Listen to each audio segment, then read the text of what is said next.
Okay, what's up everybody? So, welcome to the first addendum video that I'm going to be doing.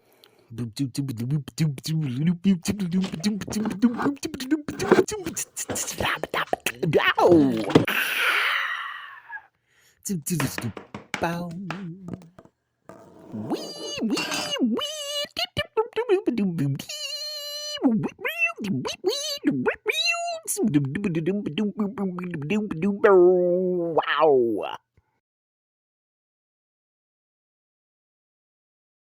First off, welcome to my channel. If you are new to the channel, please go and watch the part 1 of this video. It should be labeled pretty much the same title, just not have addendum on it. This is my entertainment industry series, so please go and watch some of the other videos. The earliest videos are basically building up a vocabulary between you and I so that we can have this same sort of vocabulary through and through as we talk about other film, television, and other forms of entertainment through the industry, okay? I wanted to make an addendum to the first cycle video, technically the second cycle video, the cycle video in which I talk about the generational cycle as it pertains to truth, reality, and beauty. As I have said before, everything is cyclical and you can't break the cycle because a cycle is a circle and a circle is perfect. So in that video, I tried to introduce you all to the generational cycle that we are currently on. And again, this is something that just, it happens all the time over and over and over again. I've told you guys that the cycle was, as it goes right now, is that the traditionalists made essentially a fake world for their children, baby boomers, to grow up in. And so what the baby boomers did is that they started, and as they grew up, as they finally reached adulthood, a lot of them looked around and they realized this is fake. This is a fake world. This isn't a fully truthful world. It isn't a fully beautiful world, so to speak. So the next thing that they do, or excuse me, the next generation comes along, Gen Xers, they start questioning, well, what is beauty? What is truth? What is reality? So they build off the baby boomers' first statement and they turn that into a question, which then allows them to continue through life looking constantly for answers. Then we next have the millennials. The millennials come along and they push that question even further by saying, does truth, does reality, does beauty even exist? And they're not even sure if there is such a thing as natural beauty in this world, as real truth, as natural truth in this world. And so then the final 1 or 2 generations, and again, this can be double generational, and I'll tell you the reason why a little bit later in this video. Gen Zers and Gen Alpha, they come along and they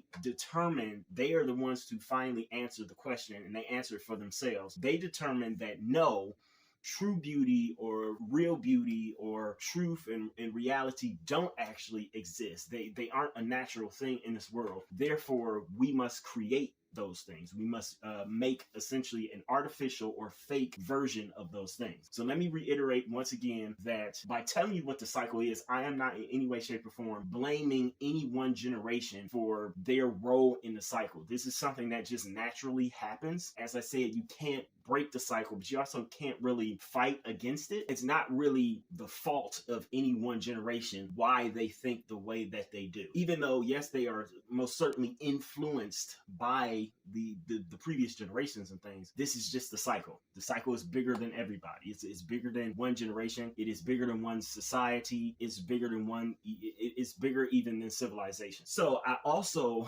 wanted to stress the fact that, and this is well, again, I anticipate having lots of disagreements on this thing because there are a lot of people who can't stand back and see the big picture of things. But one of the things that I want to say is that this also is not, again, as I feel like I'm giving a lot of disclaimers here again, essentially, but this is also not me as a millennial trying to, I guess, fight against or yell back at or argue against some of the disses and some of the, see, my mind goes blank.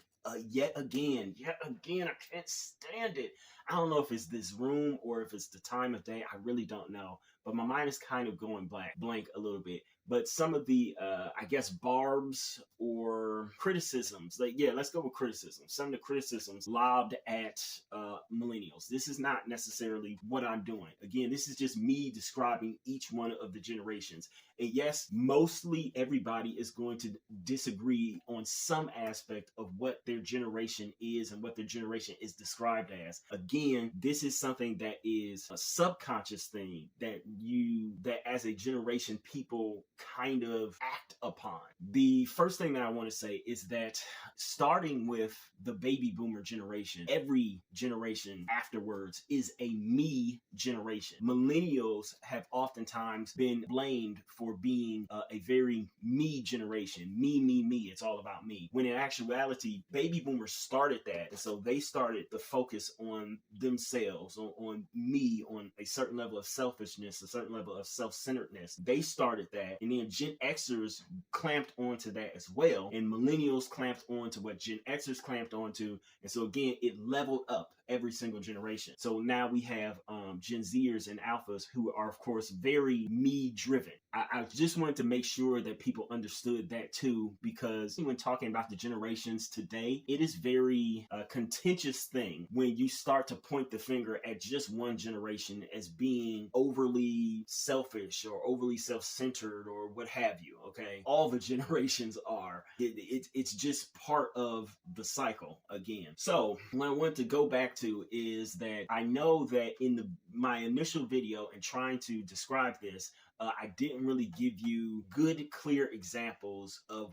why traditionalists created a fake world and what that fake world entails as far as baby boomers go. Okay, so I'm going to start there. We go back to the traditionalists and we look at the world that they set up for baby boomers, for their children to live in. I don't have time for, and I don't think I need to explain this in the most microcosmic details that I can get. So I've chosen instead two prevailing thoughts that baby boomers grew up believing. But if you look at the historical record, you can tell that the way in which baby boomers believe these things and relate to them is it holds a certain level of falsity. Okay, and so those two ideas kind of go hand in hand, which is why we're going to talk about them both at the same time. They are women in the workforce and the idea of the middle class, quite literally. And there are plenty of economists who some of them have their own channels on here on YouTube, and some of them are just frequent guests on other more established channels. But there are plenty of economists, especially historical economists, people who study economics through history, who will tell you that the idea of the middle class was frankly not a thing. It didn't really exist.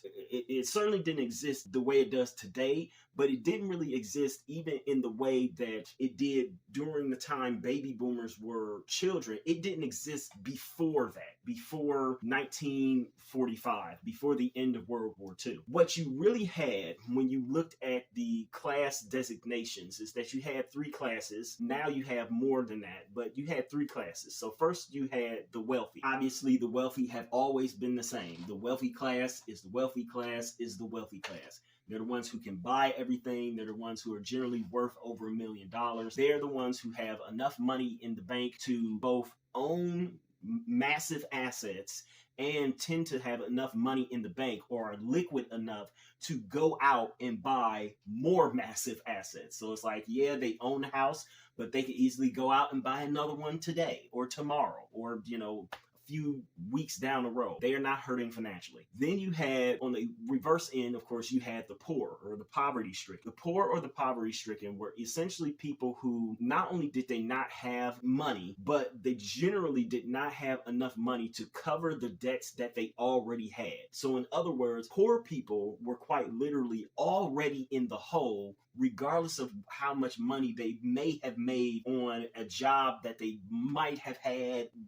Work was sparse for them. A lot of poor people were injured, they had health concerns, etc., things of that nature. Poor people had absolutely no liquidity, and whatever liquidity that they might get or whatever money that they might get went to bills that they already had to pay that were past due. And then you had the working class. And the working class was essentially made up of a group of people who They weren't poor, but they had to work and essentially could not miss a single day of work, or else they would fall into the poverty class. So basically, working class people were, and of course, this is not nearly as nuanced as I would like it to be, but I'm trying to hurry through this. I'm a slow talker, as you guys can probably tell already. But working class people, basically, they had bills that essentially matched right up with the money that they made. So yes, they could live and they could like have a place, but the rent was, say the rent was $100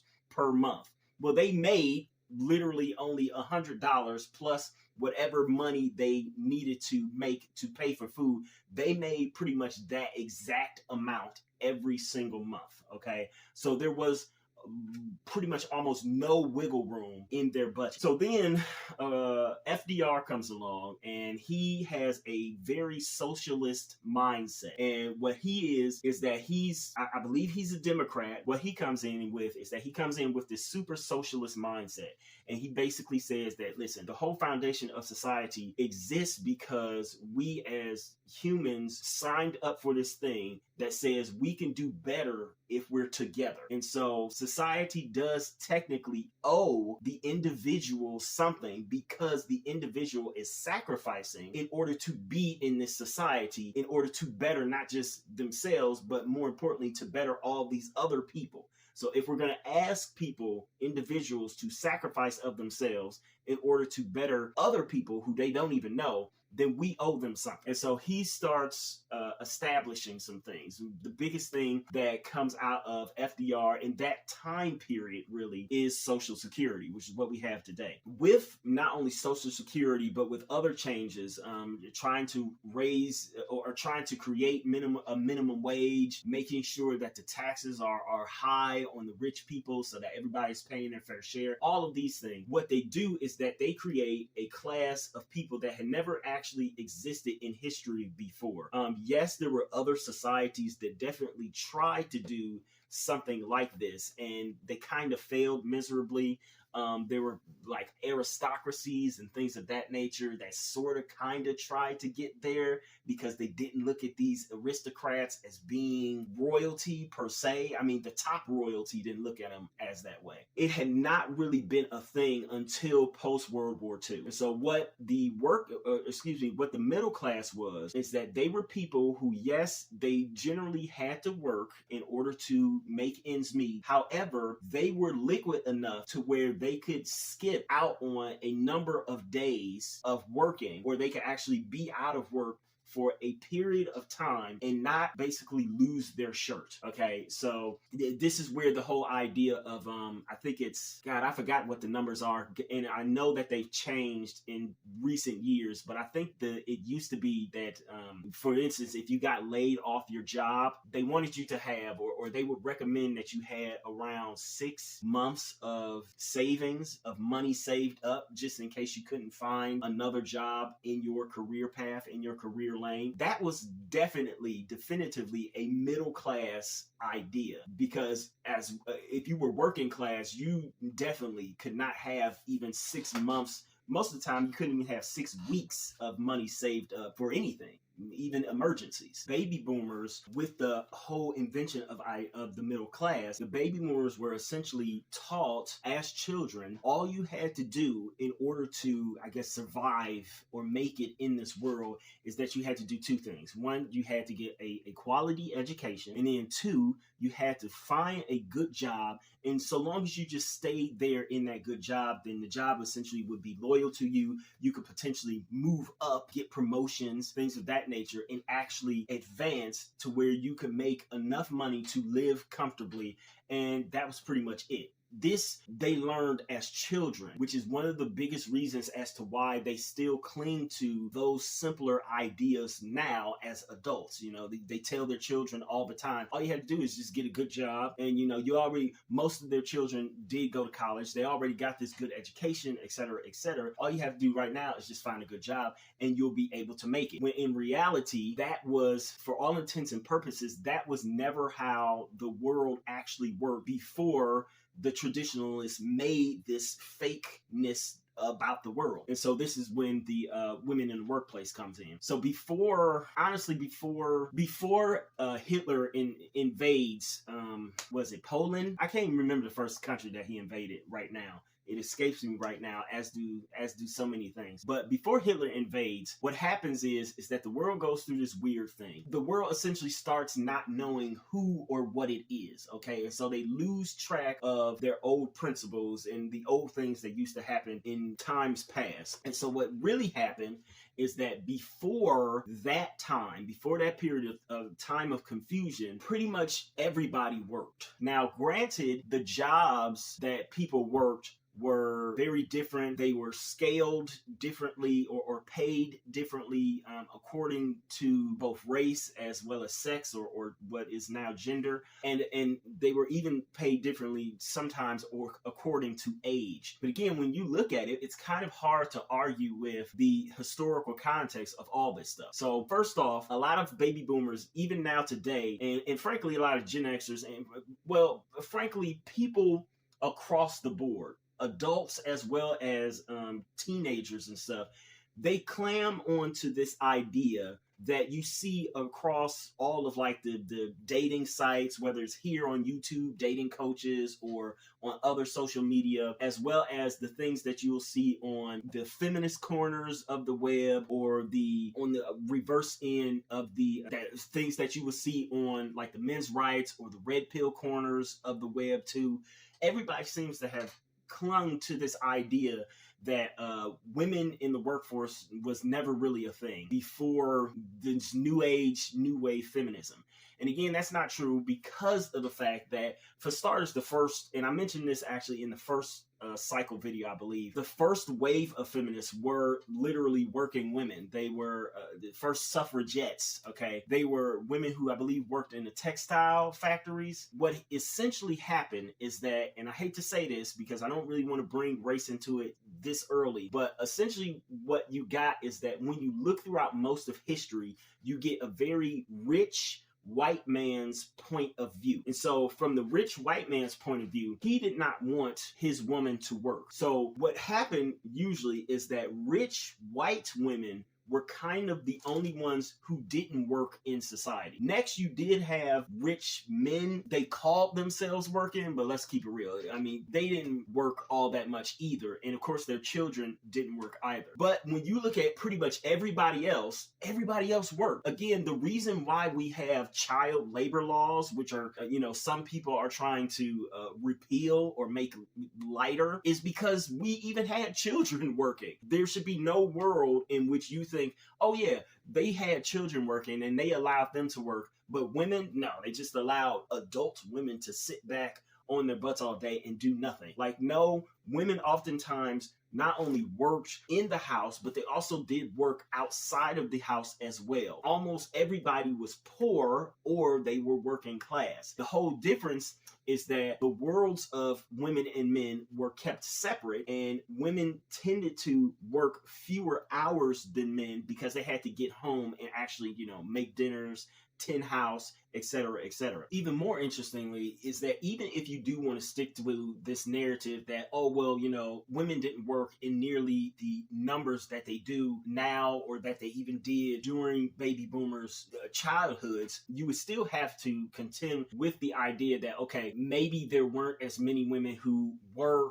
working, but you also have to account for, which is something that people almost never do, you have to account for slave labor, you have to account for indentured servitude, you have to account for prison labor as well. The slave women are almost never counted as being women at all. Neither are indentured servants counted as being women at all. So there was only a very brief period of time in this country, and it happened almost right after, or at least in this country, I mean in the U.S., for those of you who are international people. In the U.S., there was only a brief period of time in which Black women, at least, and frankly, most Native American women, but not all of them, there's only a brief period of time in which they didn't or weren't, I guess, required to work in the same type of way that they do now. And that was right after the Civil War and during the Reconstruction in the South. Of course, America has a terrible habit of not really teaching the Reconstructionist South very well. So almost nobody even knows or realizes that period of history. But before that, are we going to discount the fact that tons of women worked as slaves when they were slaves? Like, no, you shouldn't discount it. These are some of the things that baby boomers, some of the truths that they realized were being hidden from them because of their relationship to the truth and reality and beauty. This ultimately shapes baby boomers' pathos, ethos, and their general mentality, right? So we already know that they cling to that idea that the middle class is not only a thing, but that it essentially for them has always been a thing. Then they also cling to this other idea. Baby boomers en masse have never had to experience massive poverty on like a massive scale. They just have not really had to experience it, at least in the West. Westernized baby boomers have never had to experience that thing,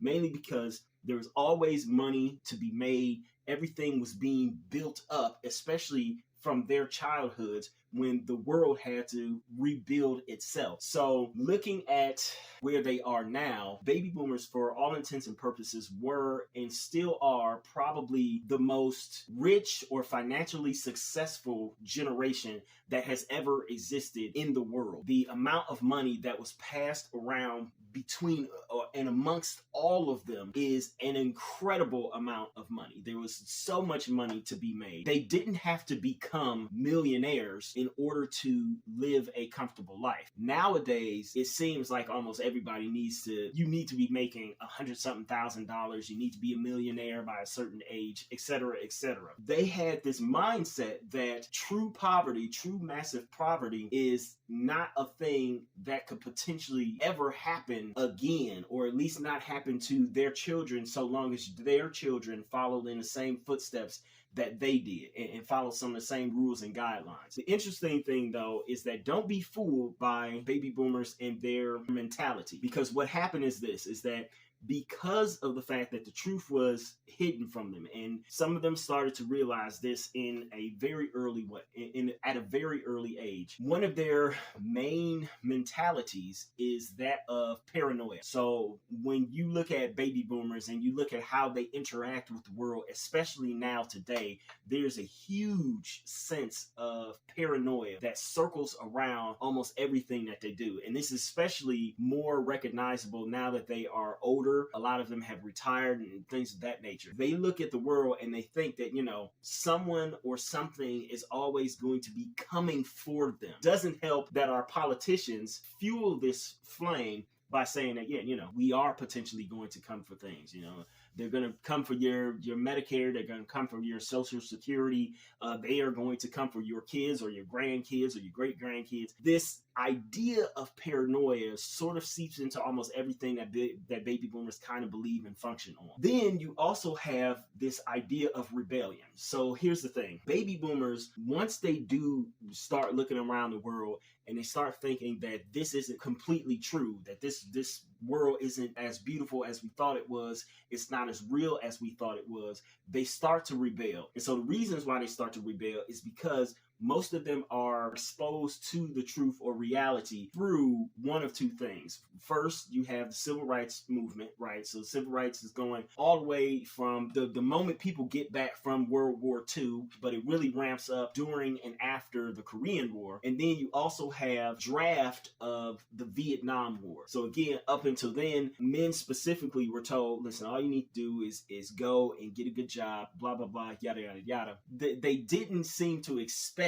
that they would be drafted into an incredibly violent war that they then also didn't win. Both of those things completely shattered, well, not completely shattered, but they definitely put very large cracks in the ideas that baby boomers had, not only about themselves, but about the countries that they lived in, the westernized countries that they lived in, as well as their parents. And so they saw that the world was not nearly as real and as beautiful as they thought it was. And so not only did they have paranoia, but almost immediately when they were confronted with some of those truths, they started to rebel. And they had this huge thing of rebellion. So what happened is that baby boomers clammed onto, or they started to join onto multiple movements that were going on. So they joined in on the later years of the civil rights era, of the civil rights movement. They joined in on anti-war protests. They joined in on free love movements. They joined in on women's rights movements, or the sexual revolution, sex rights movements. Any sort of movement that they could join that was essentially going to tick off their parents, or this new concept that they had created called the man, they joined. And they kept this sort of idea, not only after they moved away from their sort of rebellious phase, they still kept a certain level of rebellion there. So when they came into the workforce, and again, most economists can tell you this, everything seemed to change for the baby boom. It was like taking a giant asteroid and throwing it into the ocean, right? There were so many monumental changes on an economic and on a social level that it's hard to look back and say, oh yeah, baby boomers came in and the world kept ticking. Like, no, baby boomers came in and they changed the world to fit themselves. And because of that, they are the first me generation. Now, I've already talked a lot on baby boomers. I don't even know if I have enough time to get to the other generations. I'm going to try Gen X, but I might try breaking these up, just for you guys, so that you have little bite-sized pieces, even though this isn't bite-sized in and of itself. So, I don't know what to say, but I might try breaking them up. So, hey everybody. So while I don't have an official sign off yet, I guess I should do the whole please like, comment, share, and if you so desire and you want to see more, subscribe. But more importantly, I will ask that you please go and purchase one of my books. They are mostly ebooks, and pretty much they are all under $10. See if any of my work is actually any good, if it lives up to any of the things that I'm talking about here on my channel, specifically with the entertainment industry videos. So please go purchase my books. All of my links are down below. Thank you.